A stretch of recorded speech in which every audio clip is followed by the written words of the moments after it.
Hello everyone, welcome and welcome back to my channel. I hope you all are doing well and enjoy my fan fictions. So let's start our fan fiction journey. ये please let me die का 28 episode है. Previous part में हमने देखा था कि वांग जी और सिचैन की ऑब्सेशन और लव पर से आर्ग्यूमेंट चल रही थी. So let's start our new chapter. Wang ji इस सारी आर्ग्यूमेंट से इरिटेट हो चुका था और उसने अपना फाइनल डिसीजन सबको सुनाकर वो वहाँ से फिर से ऊपर की तरफ मतलब विंग के रूम की तरफ जाने के लिए मुड़ गया था. पर फिर एक बार सिचैन की आवाज़ ने वांग जी को अपनी जगह खड़ा होने के लिए मजबूर कर दिया. सिचैन ने वांग जी की तरफ टर्न किया और कहा, वांग जी, प्यार कैद करके नहीं रखा जा सकता. मैडम यू ने बिल्कुल सही कहा है. तुम किसी भी तरह से विंग को तो इस पूरी हवेली में कैद करके रख लोगे, पर विंग का दिल वो तुम्हारा नहीं होगा.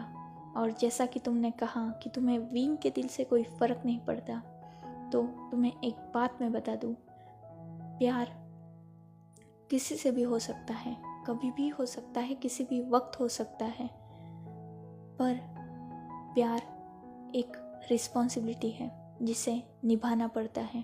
वो कोई बर्डन नहीं है जिसे दूसरे के सर पर थोपना पड़ता है. प्यार एक एहसास है, एक फीलिंग है जिसमें दिल बहुत ज़्यादा इम्पोर्टेंट रोल प्ले करता है. अगर प्यार ही ना हो और दिल ही ना हो तो इंसान क्या रहेगा? बस एक जिंदा लाश या एक रोबोट, उससे ज़्यादा और कुछ नहीं बन जाएगा. विंग आज तुम्हारे पास है, उसमें उसकी मजबूरी है.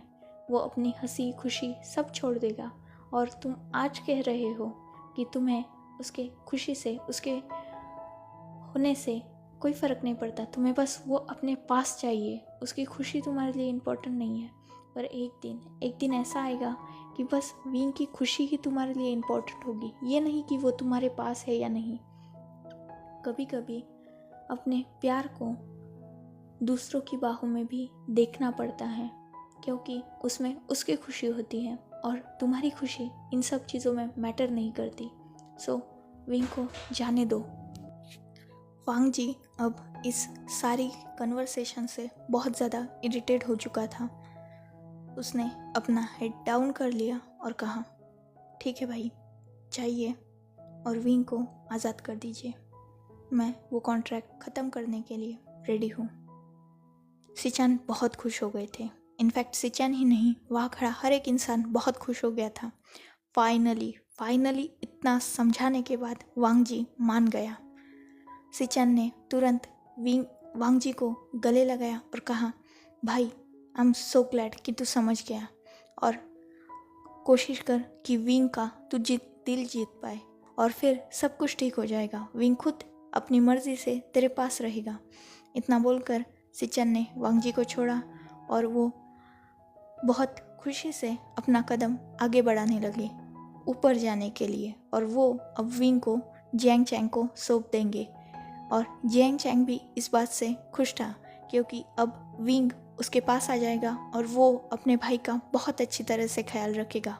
वो सारे दुख, वो सारे दर्द जियांग चैंग अपने प्यार से, अपनी केयर से भुला देगा. यानली भी यही सब करने के लिए आगे बढ़ रही थी. वो बहुत खुश हो चुके थे कि विंग अब उनके पास रहेगा और विंग पर जो भी अब दर्द आएगा उसे विंग तक जाने से पहले इन दोनों से ही गुजरना होगा. यही सब सोचकर वो भी आगे बढ़ने लगे. पर वांग जी की अगली लाइन वहाँ हर किसी को चुप करने के लिए काफ़ी थी. वांग जी ने सिचैन से कहा, मेरी लाइफ में बाद में जो भी होगा मैं खुद भी उसकी रिस्पॉन्सिबिलिटी नहीं लूँगा. ये सुनकर सिचैन अपनी ही जगह पर फ्रोज हो गए. जो अभी खुशी खुशी विंग के रूम की तरफ जा रहे थे, वो अब अपनी ही जगह पूरी तरह से फ्रोज हो गए थे. इस लाइन ने सिचैन को ही नहीं, वहाँ हर किसी को डरा दिया था, क्योंकि वांग जी इनडायरेक्टली सबको खुद की लाइफ को डिस्ट्रॉय करने की धमकी दे रहा था। और इस बात से सबसे ज़्यादा इफ़ेक्ट सिचैन और कुरैन पर हुआ था। सिचैन वही रुक गए और उन्होंने वांग जी की तरफ देखा और कहा, क्या मतलब है तुम्हारा? वांग जी ने सिचैन की तरफ देखा और कहा, आपको कब से मुझे अपनी बातों का मतलब समझाना पड़ने लग गया भाई? सिचैन समझ चुके थे कि वो पूरी तरह से हार चुके हैं। अब वो कुछ भी नहीं कर सकते, कुछ भी नहीं, क्योंकि वांग जी कुछ समझने की कंडीशन में ही नहीं है, या वो समझना ही नहीं चाहता। सिचैन अपनी जगह पर रुक गए और उन्होंने एक स्टेप पीछे ले लिया और वो वांग जी की तरफ डिसबिलीफ से देखने लगे। वांग जी जानता था कि सिचैन क्या सुनना चाहते हैं, पर अभी वांग जी ये सब एक्सप्लेन करने के लिए रेडी नहीं था। उसने सिचैन की तरफ देखा और कहा, क्या हुआ भाई? जाइए, छोड़ दीजिए, विंग को आज़ाद कर दीजिए। मैंने कहा ना, मैं कॉन्ट्रैक्ट ख़त्म कर दूंगा। सिचैन डिसबिलीफ से वांग जी की तरफ देख रहे थे। इनफैक्ट वहाँ खड़ा हर एक इंसान वांग जी की तरफ देख रहा था। वांग जी ने एक स्मग किया और उसने सिचैन की आंखों में देखा और कहा, आपने कहा ना 2 जिंदगियां हैं, इन 2 जिंदगियों में एक मेरी है और एक विंग की है। क्या एक सवाल मैं पूछूं आपसे? सिचैन ने कुछ भी नहीं कहा। वांग जी एक कदम आगे आया और उसने सिचैन से कहा, क्या आप मुझसे प्यार करते हैं? सिचैन ने हल्का सा नोट किया। तब वांग जी ने कहा, तो क्या हुआ? क्या, क्यों रुके आप? जाइए, अब तक तो आप विंग की केयर कर रहे थे, जाइए आज़ाद कीजिए उसे। सिचैन ने कुछ भी नहीं कहा। तब वांग जी ने कहा, नहीं कर सकते ना, क्योंकि आप मुझसे प्यार करते हैं और आप जानते हैं कि अगर आज आपने विंग को आज़ाद कर दिया तो कहीं ना कहीं इस पे सबसे ज़्यादा इफ़ेक्ट मेरी ज़िंदगी पर होगा। तो आप मेरे प्यार के चलते विंग की ज़िंदगी डिस्ट्रॉय होते हुए देख सकते हैं ना। सिचैन ने कुछ भी नहीं कहा, क्योंकि वो जानते थे कि वांग जी सही कह रहा है। वो अपने भाई से बहुत प्यार करते हैं, फिर चाहे वो उन्हें खुद को ही क्यों ना विंग को फोर्सफुली यहाँ रखना पड़े। वांग जी ने सिचैन की तरफ देखा और एक स्मिक किया और कहा, अगर मैं आज ये कहूँ कि आप विंग को आज़ाद कर सकते हैं, पर कंडीशन है कि उसके बाद मैं इससे आगे कि वांग जी कुछ कह पाता। सिचैन ने चिल्लाते हुए कहा, वांग जी। तब वांग जी ने उसी स्मिक के साथ सिचैन से कहा, जो वर्ड आपको सुनने में डर लग रहा है, अब मैं वही महसूस कर रहा हूँ। आप जब मुझे समझा रहे हैं कि मैं विंग को छोड़ दूँ, तो मुझे भी उतना ही दर्द हो रहा है, क्योंकि मुझे यही लग रहा है कि कोई मेरे सीने से मेरा दिल खींच रहा है। मैं नहीं जानता ये प्यार है, ऑब्सेशन है, ज़िद है, जुनून है या क्या है, पर मुझे आज विंग मेरे पास चाहिए किसी भी कंडीशन में। वो मजबूर है, वो खुश है, वो दुखी है, मैं ये नहीं देखना चाहता। मैं बस आज अपनी खुशी देखना चाहता हूँ, क्योंकि मुझे विंग चाहिए। मैं नहीं जानता कि उस ओमेगा ने ऐसा क्या जादू किया है, पर मैं आज उसके बिना नहीं रह सकता। समझने की कोशिश कीजिए। अगर वो मुझसे दूर हो गया ना, तो शायद ही मैं एक सांस भी ले पाऊँ। 20 दिन मैं बहुत तड़पा हूँ भाई, और समझने की कोशिश कीजिए। एक ना एक दिन उसे मुझसे प्यार हो जाएगा। नहीं भी हुआ तो वो बाद में देख लेंगे ना, हम वो वक्त पे छोड़ देते हैं, पर आज मुझे वो चाहिए।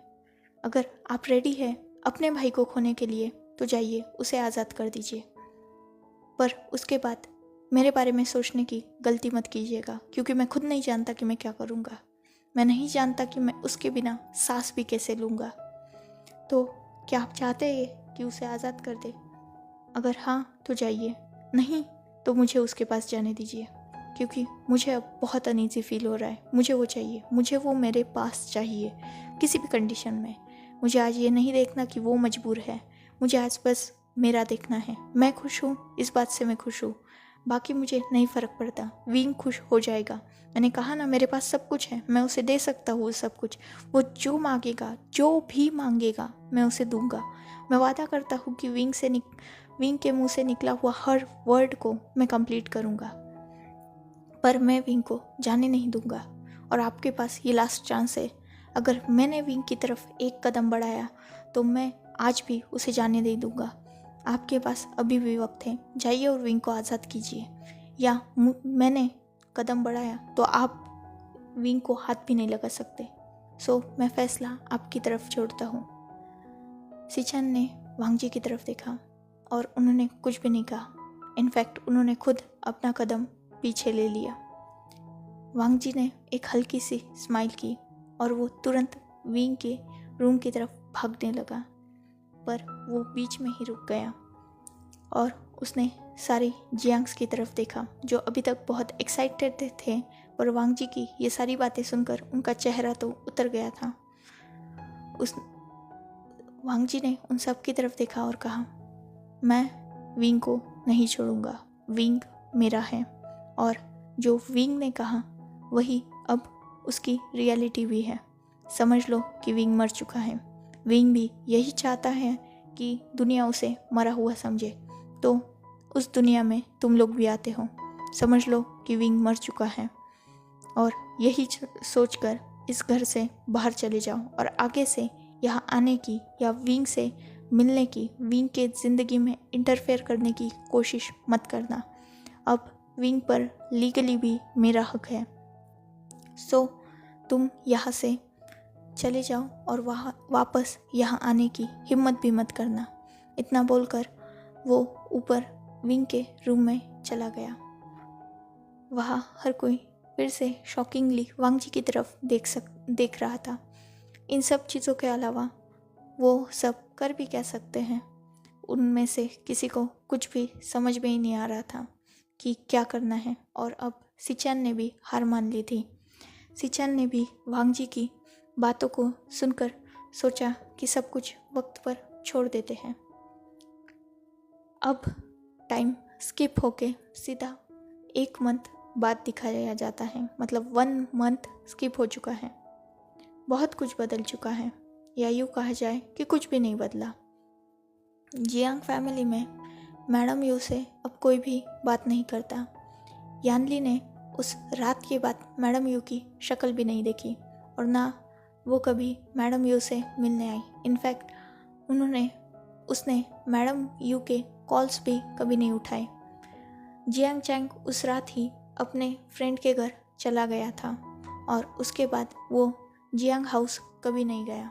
वो सिर्फ अपने पापा फेंग मियान से कंपनी में ही मिलने चाहता है और वो जियांग कंपनी को ग्रो करने के पीछे लग गया पूरी तरह से। उसने बाद में किसी से भी, मतलब मैडम यू से किसी भी तरह का कोई कांटेक्ट नहीं रखा। मैडम यू बहुत सी बार जियांग कॉर्पोरेशन में गई उन जियांग चैंग से मिलने, पर उन्हें कभी भी जियांग चैंग ने अपनी शक्ल नहीं दिखाई।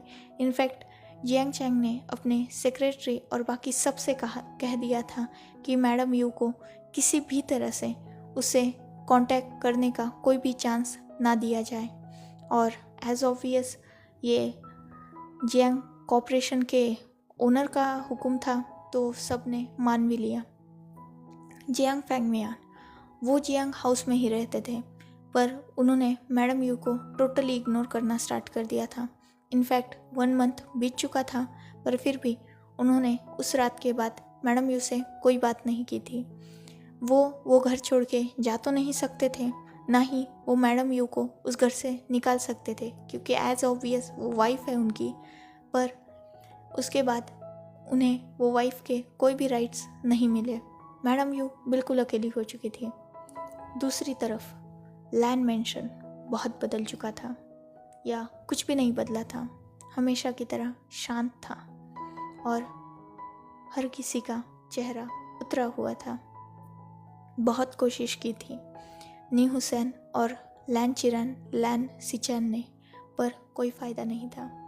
उन्होंने विंग को हंसाने की या कंफर्टेबल करने की, उसे बात करने की बहुत कोशिश की थी, पर कोई फ़ायदा नहीं था।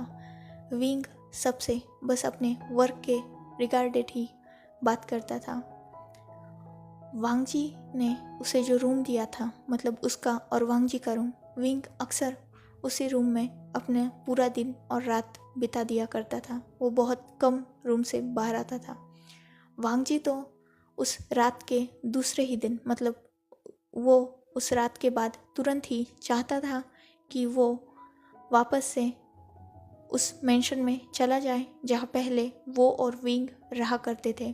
पर लैन सिचन और लैन कुरैन ने सीधा उसे धमकी दी थी कि वो विंग को यहाँ से नहीं ले जा सकता और ना ही वो खुद यहाँ से जा सकता है। अगर किसी भी तरह से वांग जी ने विंग को और खुद को यहाँ से ले जाने की कोशिश की तो उसके साइड इफ़ेक्ट या उसके बुरे इफ़ेक्ट भी वांग जी को फेस करने होंगे। वांग जी किसी भी तरह से विंग को अकेले या विंग के साथ अकेला नहीं रह सकता।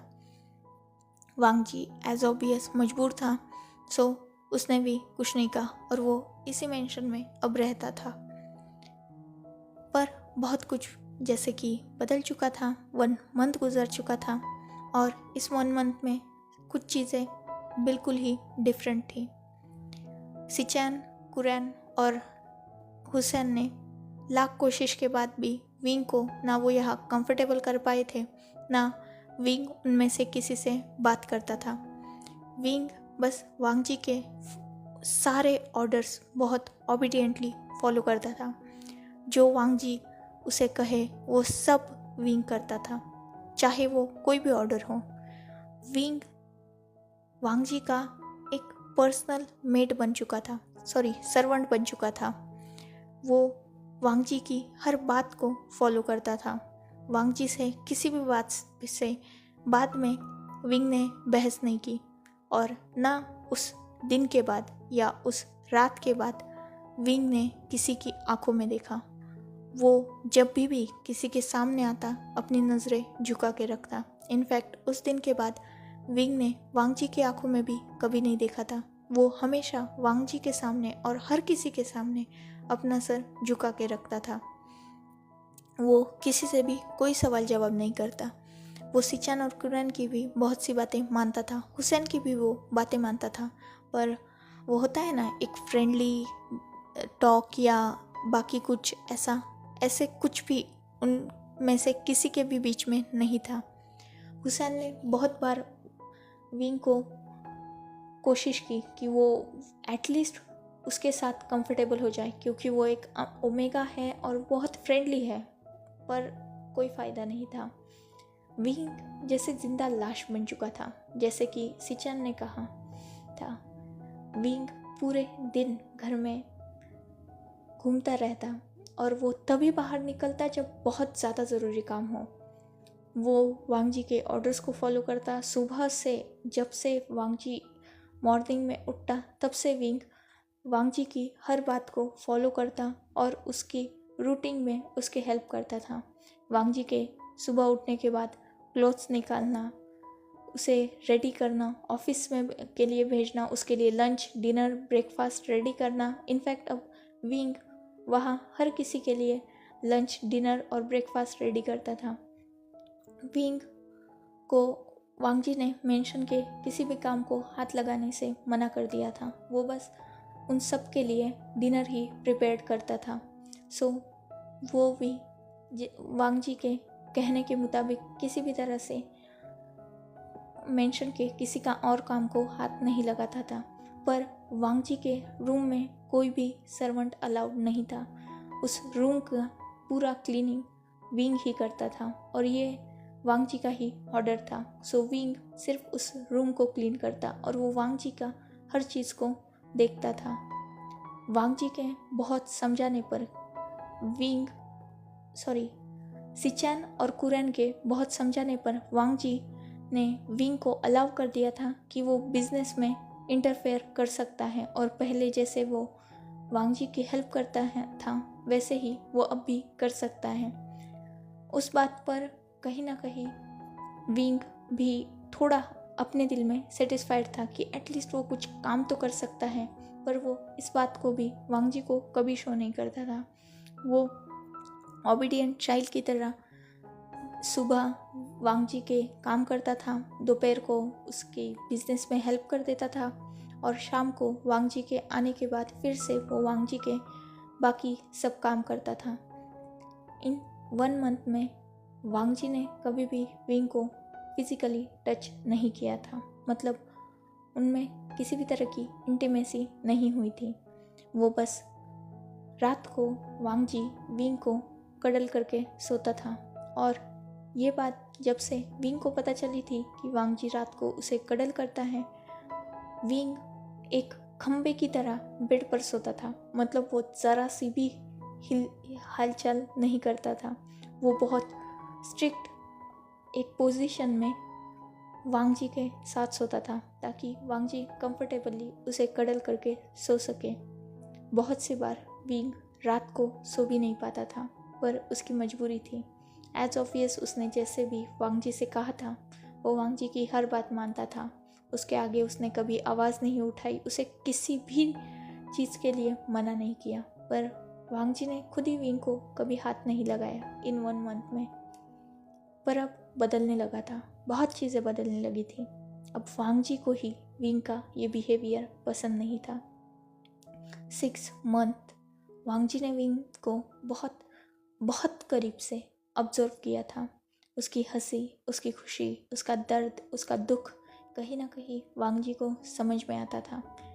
जो पहले 6 मंथ का कॉन्ट्रैक्ट हुआ था, उसमें विंग ने जो कंडीशन ऐड की थी कि वो हर मंथ में 24 घंटे खुद के लिए जिएगा, उन 24 घंटों में ज़्यादातर वांग जी ही विंग के साथ रहता था। मतलब उन 6 मंथ में 6 डेज ऐसे थे कि वांग जी विंग के साथ था, और तब वांग जी ने विंग को अपनी रियल लाइफ में देखा था।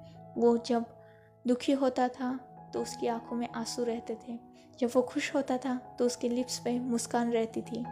पर अब इन 1 महीने में कुछ भी नहीं था। जब नॉर्मली भी उन 6 मंथ में वांग जी और विंग साथ रहते थे, तो जो चीज़ विंग को पसंद नहीं आती थी, विंग उसे डायरेक्टली मना कर देता था।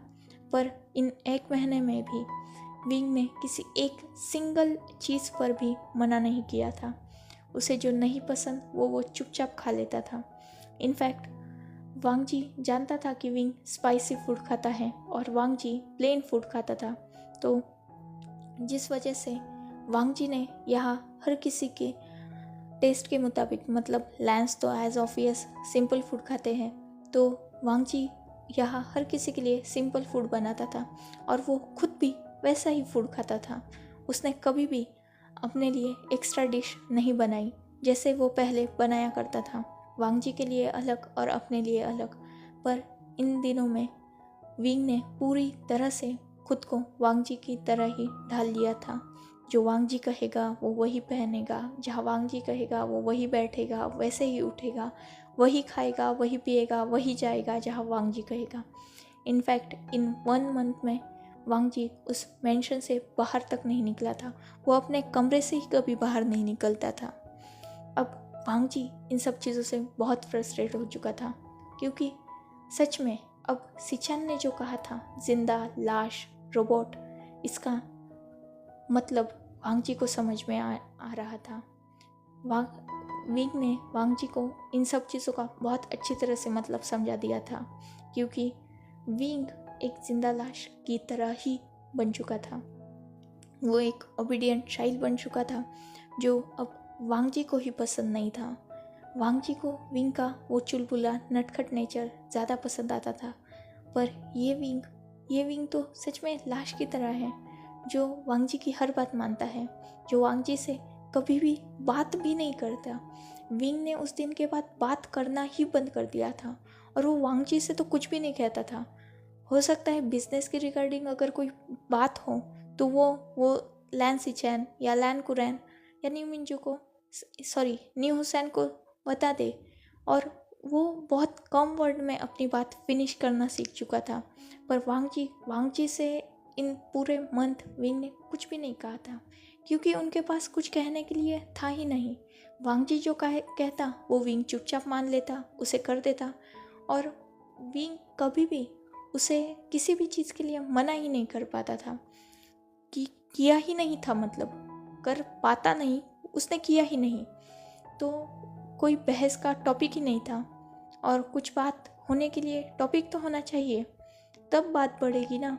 इन दोनों में तो कंप्लीट साइलेंस था। सो अब वांगजी इरिटेट हो चुका था। ऐसे ही और एक मंथ गुजर गया, कुछ भी नहीं बदला। एज ऑब्वियस सब सही था, वैसे ही था, मतलब नॉर्मल था। विंग वही जिंदा लाश था, और वांगजी उसी टेंशन में बैठा हो रहता था कि विंग अब उससे बात नहीं करता, विंग अब पहले की तरह उससे बिहेव नहीं करता। पर वांगजी ने विंग को बस कडल करने के अलावा, पकड़ना या नॉर्मल लिप्स पर पैक करना, उन्होंने तो एक डीप किस भी शेयर नहीं की थी इन 2 महीनों में।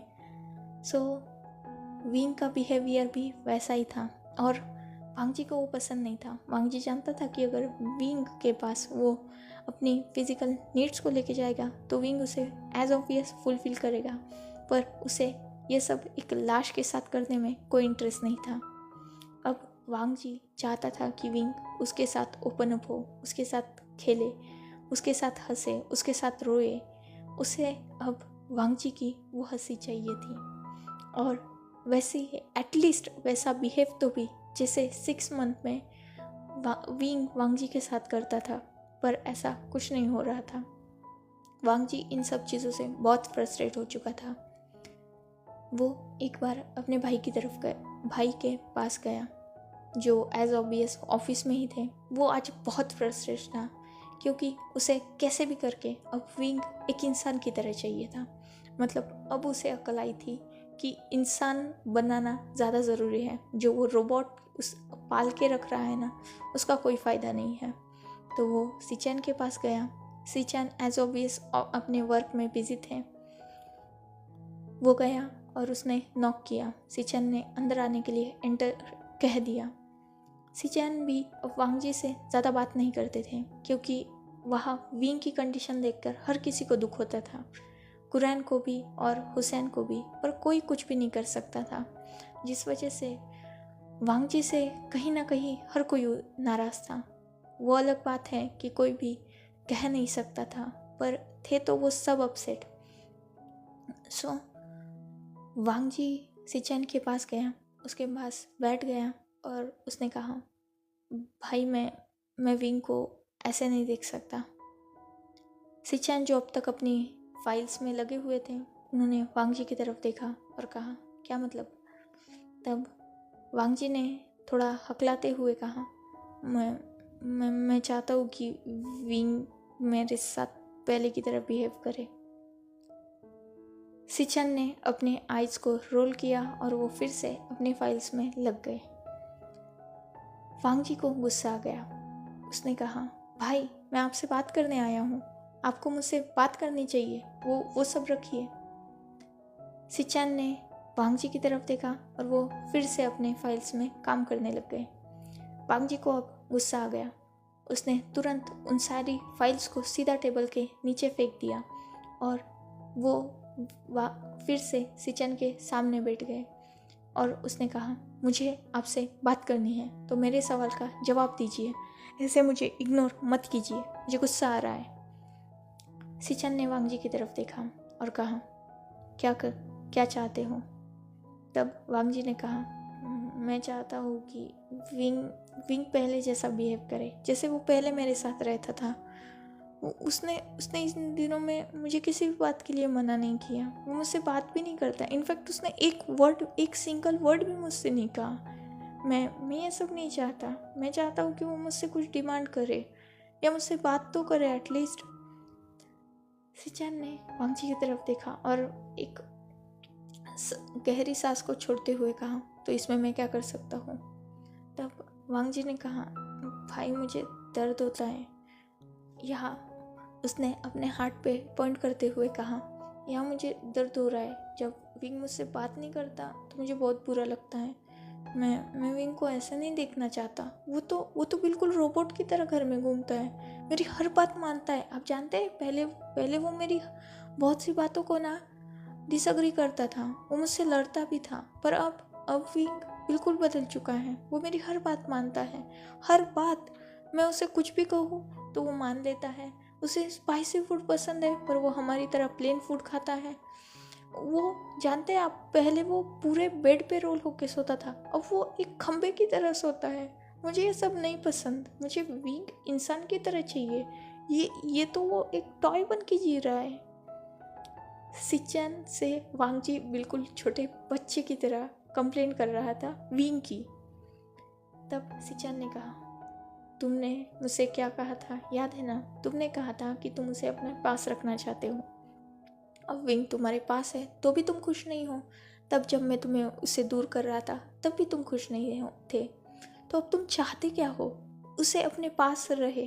तुमने पहले कहा था ना कि बस वो मेरे पास होना चाहिए, तो अब वो बस तुम्हारे पास है।